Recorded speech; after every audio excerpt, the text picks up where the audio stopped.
Shavua Tov. I hope you are all doing well, healthy, enjoying the last days of summer. We just started Chodesh Elul. Literally today is Rosh Chodesh Elul, so wishing everyone a Chodesh Mevorach. We blew the shofar today for the first time. Last night, Motzi Shabbat, we said David Hashem Ori V'ishi the first time, and we are climbing up towards Har Sinai, towards Yom Kippur. And I wish everybody really a wonderful journey towards Yom Kippurim. So again, Shavua Tov. We are towards the end of Perek Yud Bet, Pasuk Mem Dalid, Yud Bet Mem Dalid. We have about 4 psukim to finish the Perek, and then Perek Yud Gimel is the last chapter, which has about 31 psukim. And I'm hoping to be able to gather with you today to really finish the Sefer. We're not done with Nechemia or Ezra. We have to do, have to summarize everything and see where things are. So I'm just going to start. Where are we? If you recall, in Perek Yud Bet, we discussed at length the lists of the Kohanim and the Leviim and all those who are still in Eretz Yisrael, in Yerushalayim, Ir HaKodesh. And then we discussed the Chanukat Chomat Yerushalayim, the inauguration of the wall, and we saw the beautiful parade that existed, and really it was just an amazing thing to look at. Chaval, they didn't have phones that had cameras or videos on them. Otherwise, we could see to this day. But I guess a small glimpse of what it looked like could be possibly seen every year on Yom Yerushalayim, when we see the beautiful parade of Am Yisrael really going all over and all around Yerushalayim, Ir HaKodesh. So that is wonderful. So after the Jewish people in Yerushalayim, after they accepted the agreement with Nechemia and with Ezra that we mentioned a couple of times in Perek Chet and other places, ensuring that they give Trumot u'Ma'asrot to the Kohanim and to the Leviim, the tithe that they're supposed to give. And if you recall, amazing, they also accepted a couple of rabbinic mitzvot, rabbinic decrees such as Trumat Shlishit HaShekel, which is in addition to Machatzit HaShekel, and many other mitzvot that we saw. One of them is Shmita Midarabanan. So we see here in the last psukim of Perek Yud Bet an attempt and possibly a success, putting in order to create an office or offices that will assist the Jewish people with these tasks. Basically, the formation of Misrad Bituach Leumi, or a side office to Misrad Masa Achnasa, making sure that there's a place to give your Trumot and your Ma'asrot to ensure that the Kohanim and the Leviim who don't have a source of Parnasa would be able to live respectfully while they do their holy jobs and Ibetahara in Yerushalayim, in Beit HaMikdash, and in the Sviva. So Baruch Hashem, faithfully, they succeeded in doing it. So let's read Pasuk Mem Daled. Again, Perek Yud Bet, Pasuk Mem Daled.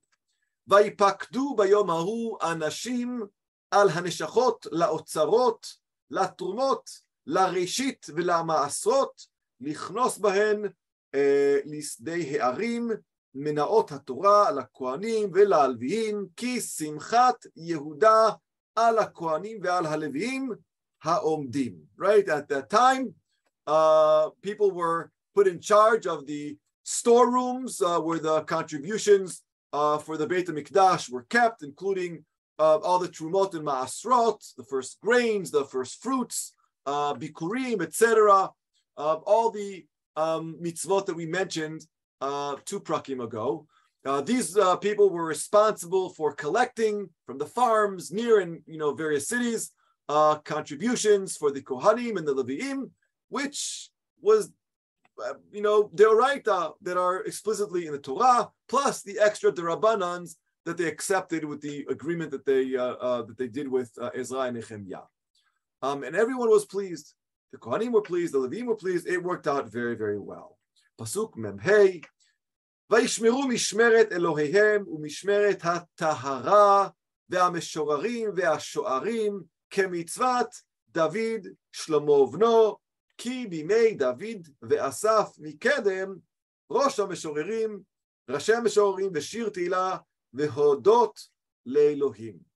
וכל ישראל בימי זרובבל ובימי נחמיה נותנים מניות המשוררים והשוערים דבר יום ביומו ומקדישים להלוויים והלוויים מקדישים לבני אהרון. So they performed ceremonies of purification and other rituals that HaKadosh Baruch Hu commanded them, meaning the korbanot and the tahara. That's the job of the Kohanim and the Levim. They did their jobs. Why did they do their jobs? Because someone was mefarnes them. Someone was enabling them to be leaders and to represent Am Yisrael and do the work for Am Yisrael. And that's what Trumot U'Ma'asot are. They're really just supporting the Kohanim and the Levim to allow them to do their important job, but not just the korbanot and the limud Torah, but also the musicians as well, to make it beautiful and make it just a wonderful atmosphere. There were guards that were guarding the gates to the Beit HaMikdash and the gates to Yerushalayim as well. Everyone, all the Kohanim and the Levim, they performed their duties properly in accordance with the regulations made by King David and Shlomo HaMelech and everyone else. So we see really that that everything is working out for everyone. And the last pasuk, at pasuk Mem Zayin of Perek Yud Bet, says that in the time, since the time of Zerubbabel, all the way to the time of Nechemia, so we're talking about almost 100 years, right? All of the people of Israel, they gave daily gifts, trumot, to support the Beit HaMikdash, the musicians, the guards, and they gave, all the korbanot that they were supposed to give, and the Levim also gave to the Kohanim as well, right? Ma'aser min ha'ma'aser, actually called trumat ma'aser, right? So the Israel give to the Levim, and a little bit to the Kohanim, and the Levim also have to give to the Kohanim. There's a hierarchy. That way everyone gets what they're supposed to get. And that way everyone can do their jobs faithfully. And that's really what happened. And that's how Perek Yud Bet ends. And the idea of this add-on to the parade that we saw last week was to kind of like sign off to say that the parade wasn't for naught. There was a reason to have this parade, because Am Yisrael is living a great life finally after tremendous, difficult, and challenging years during the time of the Melachei Israel, of course, who were terrible, Melachei Yehuda, the last Melachim from Yehuda, who really caused the destruction because they did not obey and listen to Yirmiyah Navi and the other Nevi'im, and therefore there was an exile to Bavel that lasted 70 years, but Baruch Hashem, Koresh, as we saw in the beginning of Sefer Ezra, gave them the ability to go back and build the Beit HaMikdash. They had challenges and difficulties, and then Ezra Sofer came and he tried to help out, and he tried to infuse the people living in Eretz Israel or in Yerushalayim and the area of Machoz, the region of Yerushalayim, infuse them with spirituality, and it worked up until the time where they needed a leader to build for them and to take control over the political aspects and statehood. And that's where Nechemia came in. He came in and he started building a wall, and he started dividing the people into different groups in order to ensure a healthy way of living. And everyone did what they're supposed to do. Everyone gave the trumot to the Kohanim, to the Levim, and that way both we had the spiritual element and we had the physical element. Everything was working very, very well. And we enter Pasuk Aleph of Perek Yud Gimel. And this is a little bit of a different chapter. It's difficult, as we're going to see in a moment. The year right now that we're discussing in Perek Yud Gimel is 32 years since the reign of HaMelech Artaxerxes, which means 12 years after Nechemiah's first arrival. So he's been a leader for 12 years in Yerushalayim, and 19 years after Ezra Sofer came, right? We saw that a couple of times. We saw that in different chapters, these numbers. And the parak opens in a similar manner to where it ended, right? Pasuk Aleph, Bayom Hahu Nikra Besefer Moshe Beoznei Ha'am. ונמצא כתוב בו אשר לא יבוא עמוני ומואבי בקהל האלוהים עד עולם. כי לא קידמו את בני ישראל בלחם ובמים, ויזכור עליו את בלעם לקללו, ויהפוך אלוהינו הקללה לברכה. ויהי כשומעם את התורה, ויבדילו כל ערב מישראל. So when the people started reading the Torah, it was read aloud to the people. They came to a certain passage where it says that no Ammonite or Moabite was ever allowed to be permitted to join Am Yisrael. And the reason given in Sefer Nechemia is the same reason given in the Torah.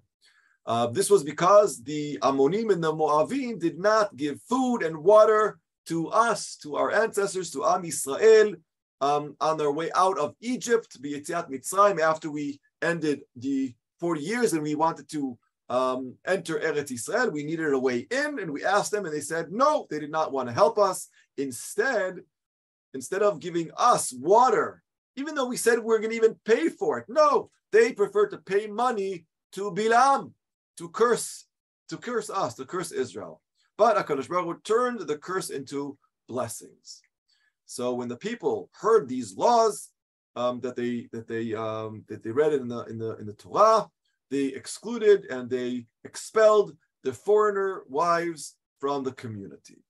So we've seen this before. We've seen it during the reign of Ezra as a manhig, and we saw it in the beginning also as well with Nechemia. So the Jews in Yerushalayim, Ir HaKodesh, in the area, they're reading the Torah, and this Torah that they're reading, like I said, could have been the Torah that was read in public, either then in Perek Chet, right? It's definitely possible because it says Bayom Hahu. So maybe we're just reverting back to what we read in Perek Chet when Ezra Nechemia read the Torah to everyone.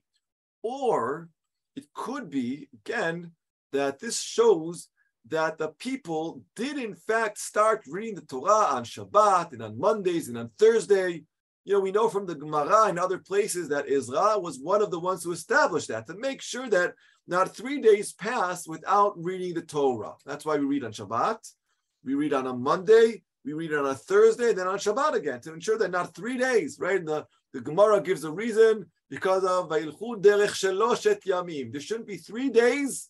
Velo matzu mayim, and mayim is an allegory to Torah, right? Mayim nimshal Torah. So therefore, every 3 days there is a mitzvah to read the Torah betzibur, not necessarily biyachid, but betzibur, and therefore it could be that that's what we're seeing here. Again, we saw 2 prakim ago that Am Yisrael accepted upon themselves the mitzvot that were derabanan, mitzvot that were not mentioned explicitly in the Torah, but rather that were adjusted like Shemitah, even though Am Yisrael wasn't berubo in Eretz Yisrael, like the Korban Ha'etzim and other derabanans. Here too, it could be that it's just another Monday or another Thursday where they're reading, and they happen to get to the parsha, to the portion where it says Lo yavo Ammoni ve'Ammonit, and they decide to make sure that they expel their wives and their women.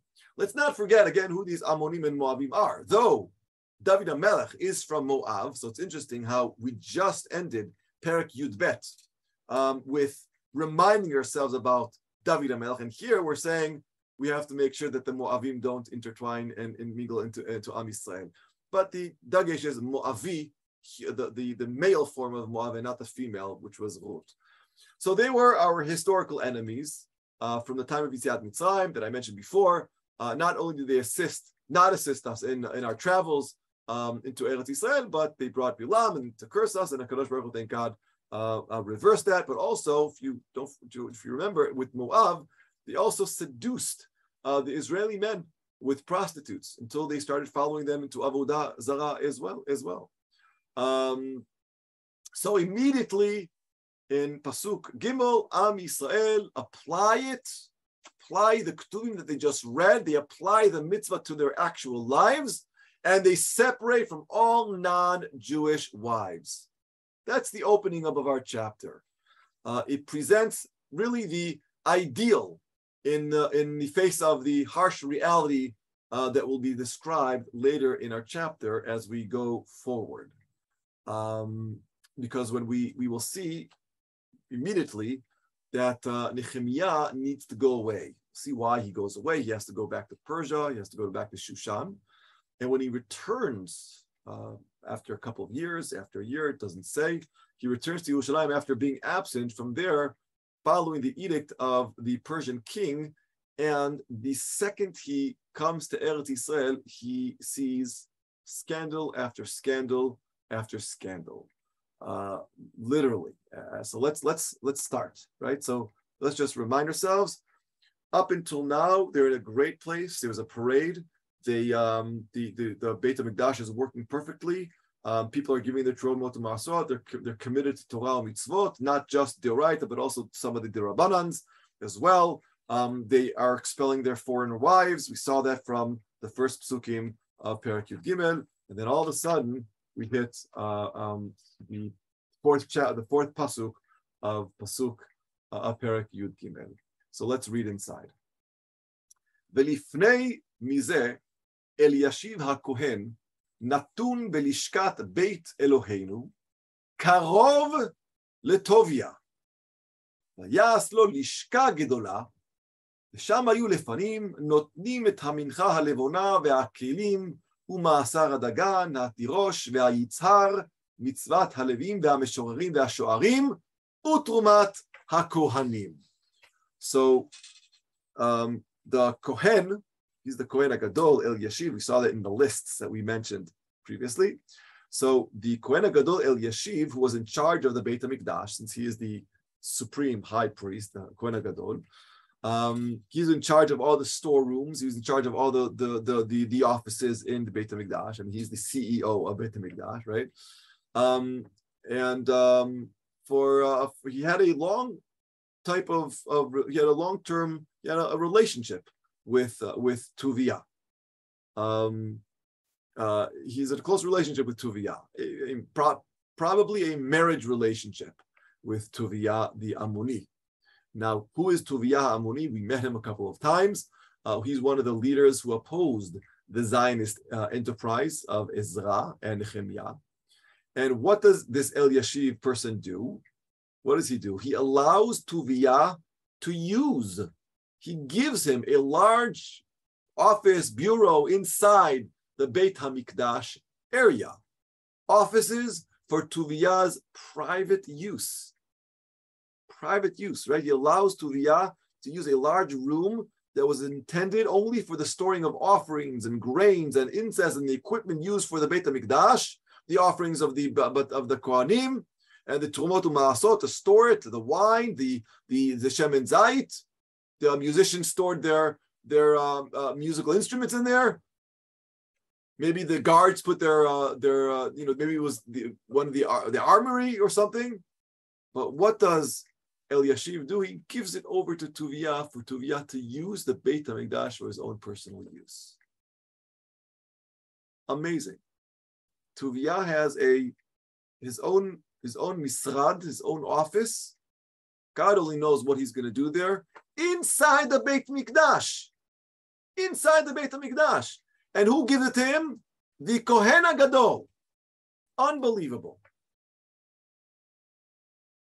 These storehouses once stored the things for the korbanot, spices used for the ktoret, the tools that are needed to serve Am Yisrael, to serve HaKadosh Baruch Hu. Instead, it's being given over to Tuvia to do God knows what. For all we know, idol worship and other terrible things.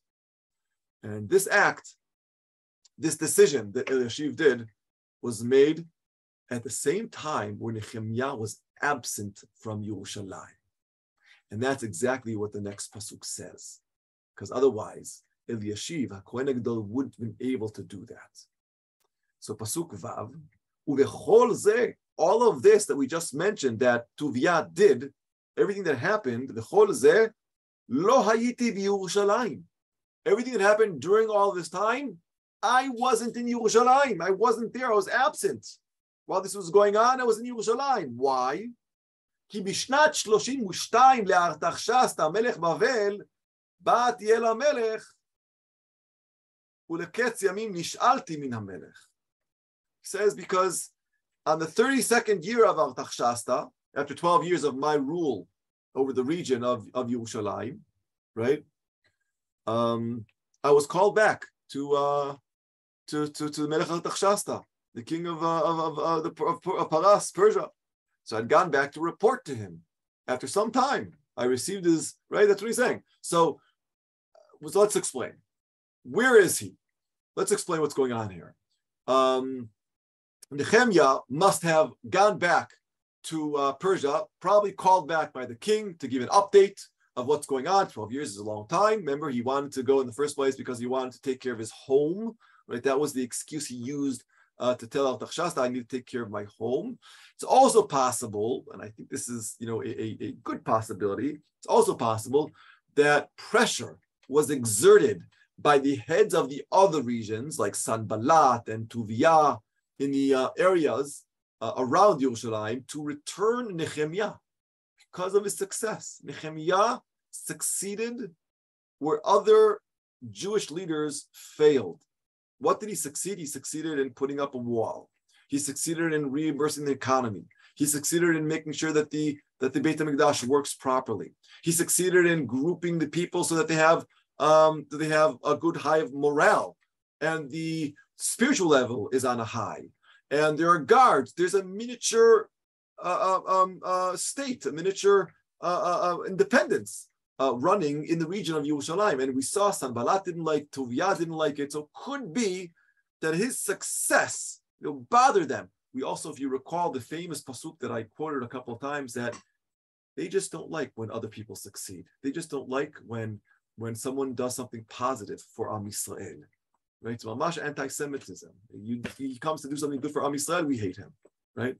Either way, Nechemia tells us that he came before the king of Persia. He appeared before him, Artaxshasta, who was still sitting on the throne at the time, and he relayed everything that had happened and that he did for his homeland. And then it says, "Uleketz yamim nish'alti min hamelech," in pasuk Vav, the end. So I assume that Nechemia wasn't allowed to return to Eretz Yisrael before the king's approval, right? I mean, once you come back, you can't just leave the king. He has to give you a license to go back again, right? Because don't forget, he belongs to the king. Doesn't belong to the Jewish people. Nechemia served the king. He was the, like Ezra was the cupbearer, as we saw. So Nechemia was another type of servant. Va'avol Yerushalayim, va'avina bara'a asher asa Eliashiv letovia la'asot lo lishka bechatzrei beit ha'elohim.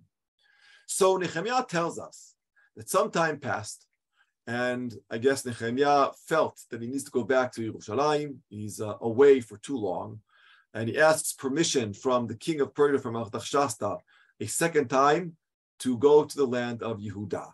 Nechemia receives permission and authority, which was also an official post as the governor of the region, or possibly just maybe prolonged his already given license to be the region, to be the governor, since he was the governor before. So Nechemia finally goes back to Eretz Yisrael once again, but this time it doesn't seem like there are any benefits. He doesn't have a large entourage. He doesn't have any money that he takes with him. Very, very different than the first time around when he came to Yerushalayim the first time. Now, an interesting note is that it doesn't say how much time passed since Nechemia left Yehuda and until he returned. We're not told. So it could have been a year, it could have been 2 years, it could have been 3 years. We have no clue. But during this time, things are a mess in Yerushalayim. This is the time where Eliashiv HaKohen HaGadol gives the offices away, gives the storehouses that are supposed to be holy to Tuvia Ha'amoni. A man who not only wants everything for himself, as we saw, Sanballat and Tuvia. It's a lot of times it's about money. You follow the money trail, you eventually get to the, right? So here too, he gave him, I'm assuming, offices next to all the treasuries of Beit HaMikdash as well. Then you could have taken anything you wanted. Who's checking up on him? I mean, he's family with the Kohen Gadol. This is all happening when Nechemia is gone. Nechemia is not around, right? So Nechemia comes back and he's horrified.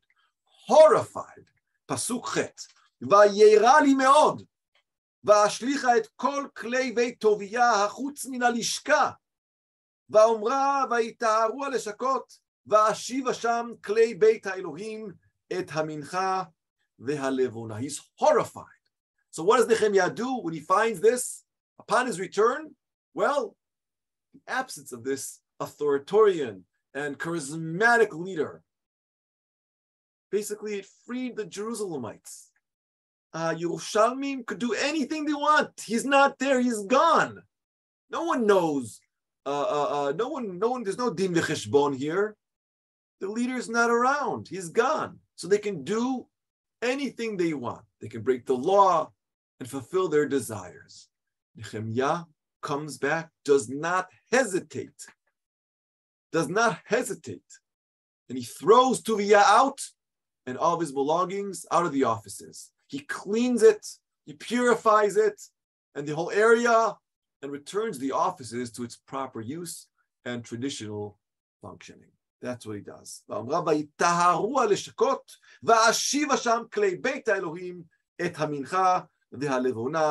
Etc., etc. So it's amazing. He's gone for a year, 2, 3 years. Scandal number 1 comes up. Where?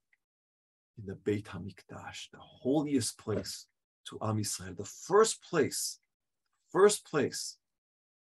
is the Beit HaMikdash. Rabbi Ote, where did he go for those few years? He went to Shushan, to Persia, where the king is, probably to give him an update about what was going on. Maybe he was called back, or as I said before, possibly the leaders around Sanballat, Tuvia, Geshem Aravi, and all those, they might have been sending email after email after email to the Persian king, telling him, Nechemia is building a wall, etc. He's building an army, b'chulei. So it could be they got him out. He was doing a wonderful thing for Am Yisrael.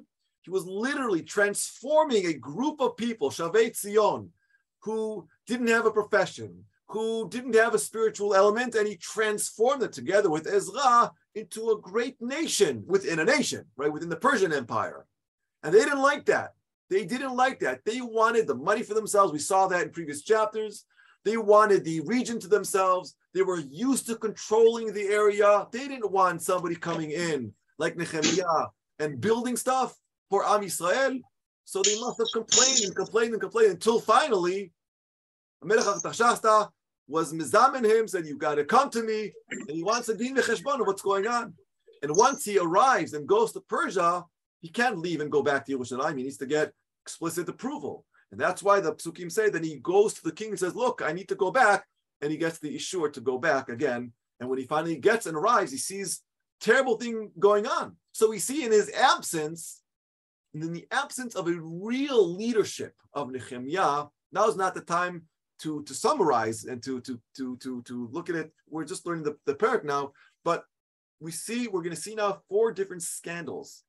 One is this, where the idea of spirituality in the Beit HaMikdash crumbled in the absence of Nechemia. He's not there. Holiest place on earth, literally, the Makom of Mishkan Hashem. The offices were given to Tuvia, who happened to be family related to the Kohen Gadol Eliashiv. Right? It's a family business.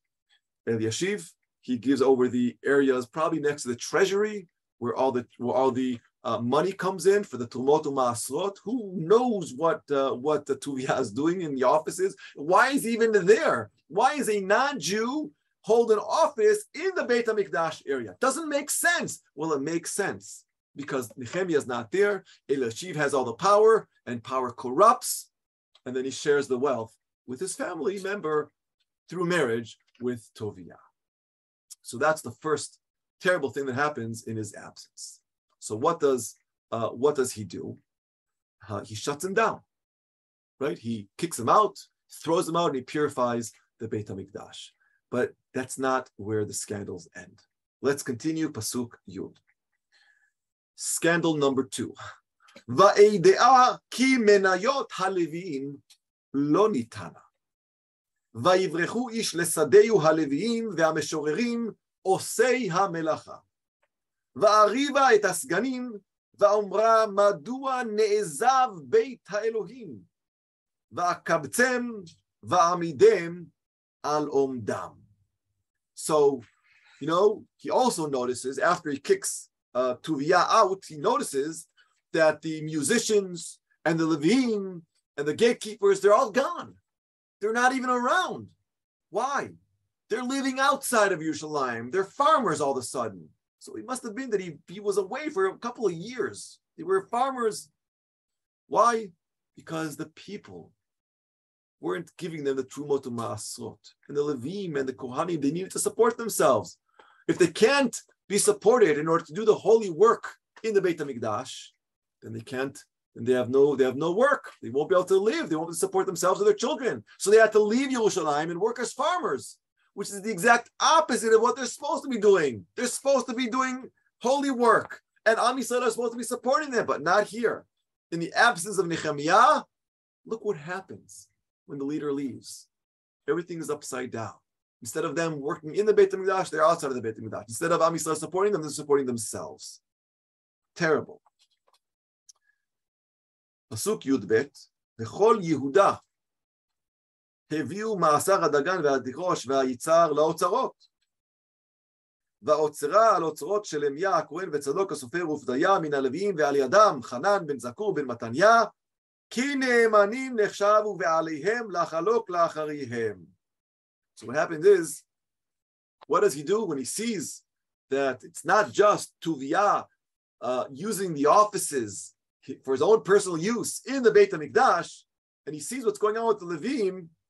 So immediately he reprimands the officials for letting the Beit HaMikdash to be neglected, and he brings back the Levim and the musicians and the Kohanim back to the Beit HaMikdash.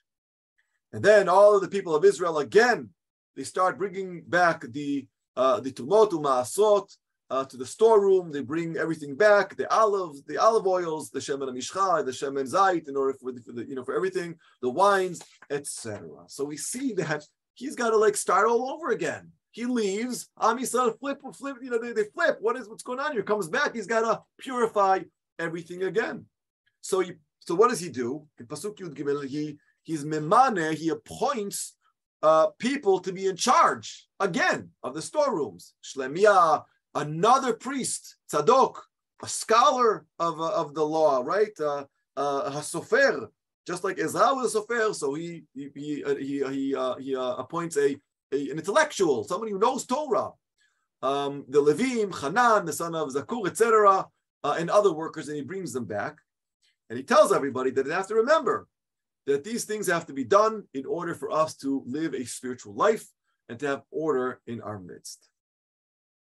And that's what happens here. After shutting down Tuvia, he learns about these terrible things. The distribution of Tumot U'Ma'asrot are not being given to the Kohanim and the Levim, and therefore they're forced to flee. They're forced to leave Yerushalayim, which basically means they're forced to the avodah in the Beit HaMikdash cease to exist, because the Kohanim and the Levim are not even there. They're in the fields working for a living, right? They couldn't afford to live inside the walls. Too expensive, right? It's not just here in Talbiyah, Kumiyut, and the center of Yerushalayim. It always was like that. The Levim couldn't live here either. They couldn't do it. They needed help. They needed support from the community. They need support from Bnei Yisrael, from Am Yisrael. And therefore the Mikdash was completely disrupted.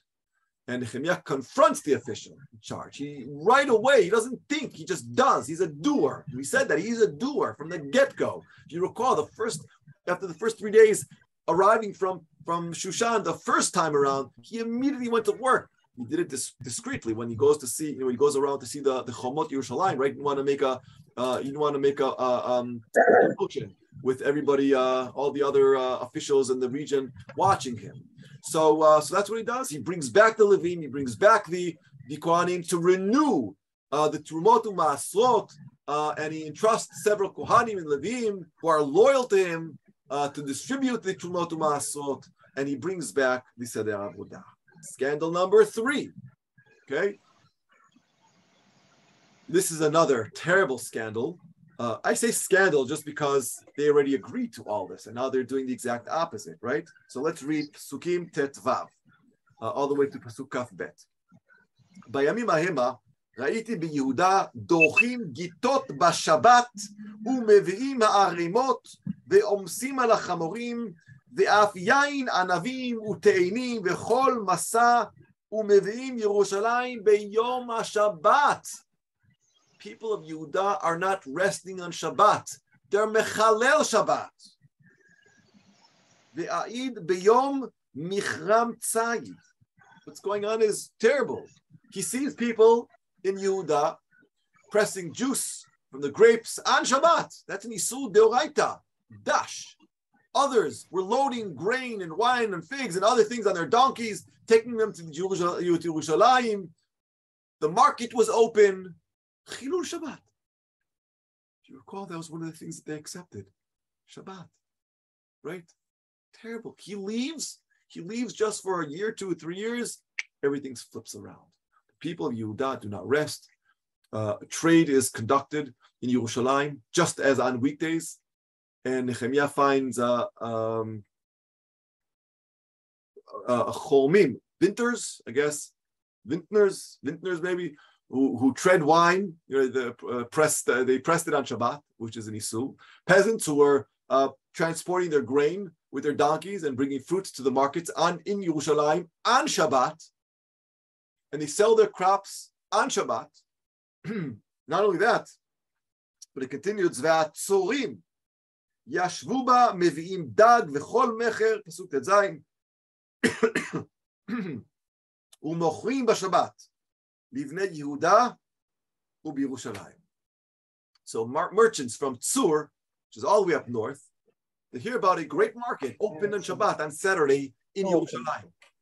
And they were found selling fish in Yerushalayim, in the market of Yerushalayim, and throughout the land as well. In short, they stopped observing Shabbat. That's what they had done, which is, and the next pasuk says it outright. Pasuk Yud Zayin, Va'ariva et chori Yehuda ve'omra lehem, Ma hadavar hara hazeh asher atem ozim umechalelim et yom haShabbat. They are not observing the Shabbat.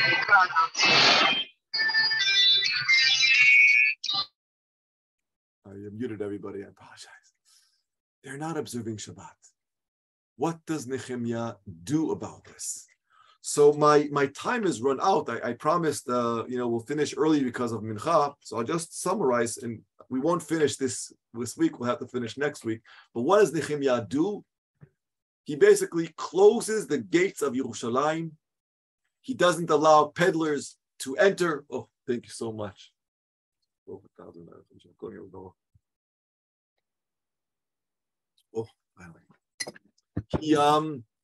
he doesn't allow.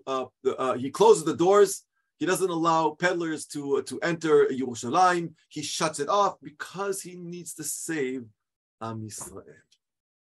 There's a famous story of, about Rav Kook, but I'm gonna save that story for next week.